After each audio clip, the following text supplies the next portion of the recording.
अपने बच्चों को आप शिक्षा में कुछ चीजें अपने बच्चों को सिखाइए सर। एजुकेशन में आप में से बहुत सारे लोगों के छोटे भाई हैं, छोटे बहन हैं, आपके घर में बच्चे हैं। एजुकेशन सोल है सर, सोल सोल। इसी एजुकेशन ने, अंबेडकर का एक बड़ा प्यारा वचन है, बहुत प्यारा, जबरदस्त, कि शिक्षा शेरनी का दूध है, जो उसे पी लेता है दहाड़ना शुरू कर देता है। Education is the milk of a tigress, anyone who consumes it starts roaring. किसी भी समाज को, किसी भी देश को महान बनाना है, उसकी शिक्षा को मजबूत कर दीजिए। Education soul of family, society and nation. अगर शिक्षा सही हो जाए, अब पहली गलती जो हमारे मां बाप करते हैं, हमारे 90% मां बाप चाहते हैं कि उनके बच्चे 28 घंटा पढ़ें। आप कहेंगे 28? जी 28 घंटा, 28।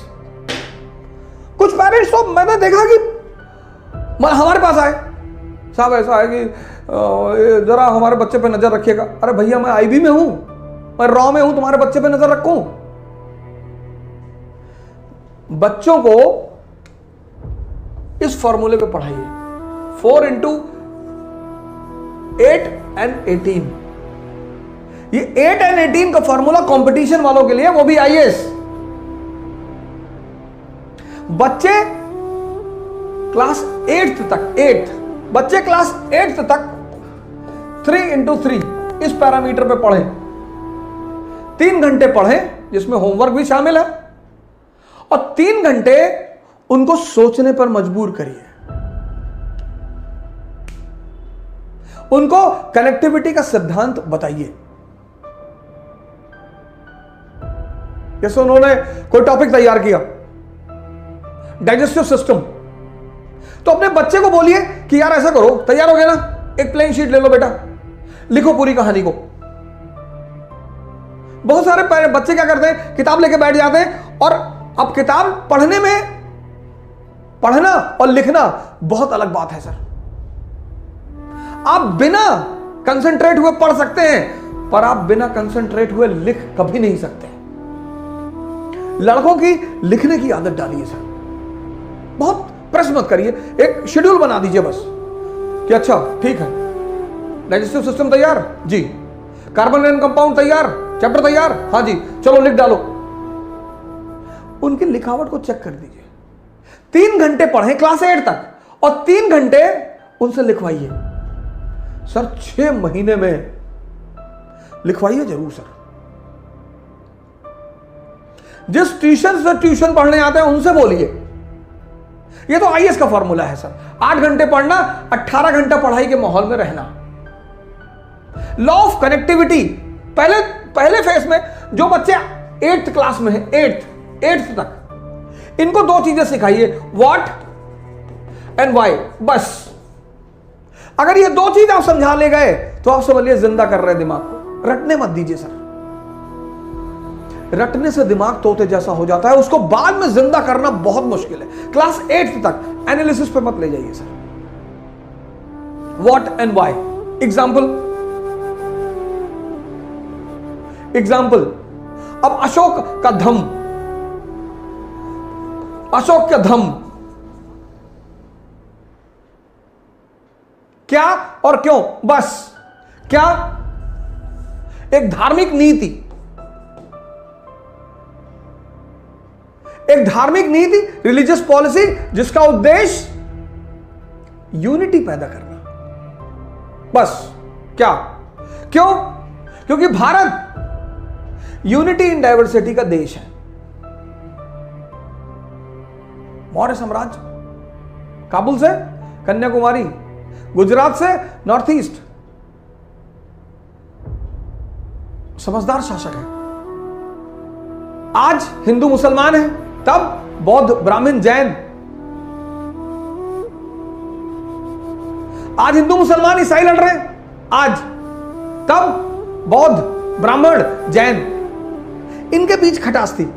और परिवार में अगर तनाव होगा तो परिवार विकास नहीं होगा, और राष्ट्र में अगर तनाव होगा तो राष्ट्र का विकास नहीं होगा। यह बात अशोक को समझ में आई कि विकास के लिए सबसे जरूरी चीज क्या है? Internal peace. तो वो धम्म की नीति लेकर आया। बस इतना समझा दीजिए।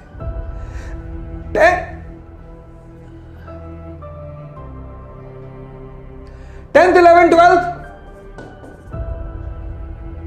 अब यहां पर आप थोड़ा सा एनालिसिस का पुट भी दे सकते हैं।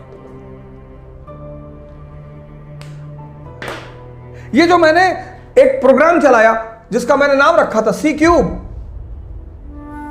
इसको स्कूल टाइम में बच्चों को जरूर सिखाना चाहिए। सी क्यूब, पहला सी कनेक्टिविटी, जोड़ना सिखाइए सर बच्चों को। आप नहीं पढ़ा रहे ना, आपका जो ट्यूशन लगभग लोगों ने रखा है, लगभग उस टीचर को बोलिए कि मेरे बच्चे को यह सिखाओ, कनेक्टिविटी, ये धम्म क्या और क्यों, कनेक्टिविटी। मैंने आपसे पिछले सीरीजों में कहा है, समझदारी का विकास करना है, और यह समझदारी का विकास का जो अवसर है वो स्कूल है। कनेक्ट करना सिखाइए, कनेक्ट, रटना मत सिखाइए। कि अगर यह धम्म की नीति अशोक ला रहा है, क्लास 8th का चैप्टर है अशोक और उसका धम्म, तो वाई बता दीजिए लड़के को कि साहब ये वाई, धम्म क्यों, ये 2 वर्ड अपने बच्चों को सिखाना शुरू कर दीजिए सर। मैं बता रहा हूं कि जब वो 12th क्लास में बाहर निकलेंगे ना सर, परसेंटेज भले ही कम हो उनका, लेकिन कुछ महान काम करेंगे सर।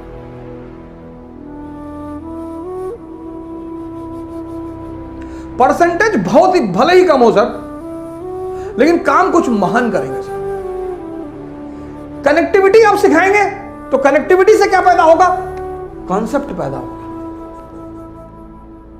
भारत की शिक्षा प्रणाली को रटने के सिद्धांत को छोड़कर समझने के सिद्धांत पर आना पड़ेगा। यह पहला परिवर्तन भारत की शिक्षा प्रणाली को करना पड़ेगा सर, करना ही पड़ेगा। शिक्षा का उद्देश्य है दिमाग को जिंदा करना। कनेक्टिविटी सिखाइए सर। शुरुआत में किसी भी चीज की जो लर्निंग है, लर्निंग, जैसे साइकिल चलाना जब आपने सीखा तो शुरुआत में दर्द हुआ, शुरुआत में टाइम, किसी भी चीज के शुरुआत में टाइम लगेगा सर। एक बार आप सीख गए, उसके बाद हाथ छोड़ के साइकिल चलाने लगे। वो जो पहला फेज होता है वो ऐसा होता है, ऐसा, यही चैलेंजिंग होता है। लर्निंग का जो पहला फेज होता है वो ये होता है। बड़ा इंपेशेंट हो जाता है आदमी कि यार बहुत धीरे हो रहा है। शुरुआत में होगा सर, शुरुआत में आप साइकिल लेके भागे, फिर आप बीच में घुसे कुछ दिन, फिर आप डंडे पे बैठे, फिर आप गद्दी पर आए, एक दिन आप थोड़ी बैठ गए। Learning is always a slow process, always. Impatient होने की जरूरत ही नहीं है सर। कनेक्टिविटी सिखाइए सर, अपने बच्चों को जोड़ना सिखाइए। आप नहीं पढ़ा रहे ना, आपका ट्यूटर पढ़ा रहा है, कोच पढ़ा रहा है, ट्यूशन पढ़ा रहा है, उनको बोलिए कि भैया हमारे बच्चों को रटाना मत। ये शिक्षा का आधार होना चाहिए। कनेक्टिविटी, कनेक्ट हो गया, कॉन्सेप्ट बन गया, और जब ये कॉन्सेप्ट बन गया कंसोलिडेट हो जाएगा, जिंदगी भर के लिए याद हो जाएगा, जिंदगी भर के लिए। कनेक्ट करिए, कॉन्सेप्ट बनाइए, कंसोलिडेट करिए, क्लास 8 से शुरू करिए, 12 तक आते आते पूरा दिमाग, कोचिंग व्यवसाय ध्वस्त, कोचिंग व्यवसाय ध्वस्त। जय हिंद।